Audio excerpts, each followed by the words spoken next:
Fresh security operations and mounting restrictions have নতুন heightened নিরাপত্তা anxiety কড়াকড়ি among নাবলুসের কাছে একটি ফিলিস্তিনি সম্প্রদায় উদ্বেগ বাড়িয়েছে, কারণ বাসিন্দারা জানিয়েছেন গত সপ্তাহের সংঘর্ষের পর পরিস্থিতি আরও খারাপ হয়েছে। পশ্চিম তীরের ফিলিস্তিনিরা বলছেন বসতি স্থাপনকারীদের সহিংসতা, সামরিক অভিযান ও কঠোর বিধিনিষেধ তাদের সংকটে ফেলছে। শুক্রবার গ্রামের কাছে সংঘর্ষে 4 জন নিহতের পর ইসরায়েলি সেনাবাহিনী ডজন খানেককে গ্রেফতার করে এবং রাস্তা বন্ধ করে দেয়।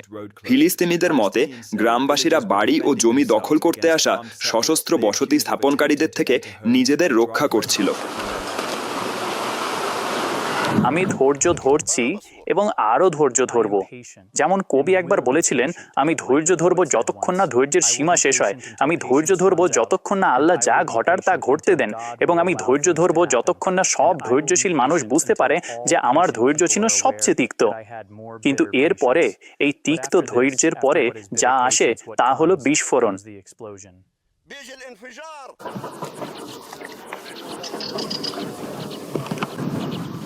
বাসিন্দাদের মতে হিংসংসার পর থেকে রোজ সামরিক অভিযানে অনেকে আটক হয়েছেন। নাবলুসের চেকপয়েন্টে যাত্রীদের দীর্ঘ ভোগান্তি হচ্ছে।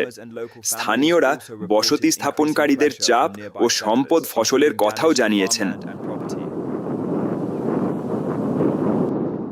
ঘটনার পর দেখুন তারা কতগুলো গাছ বুলডোজার দিয়ে মাটিতে ফেলে দিয়েছে।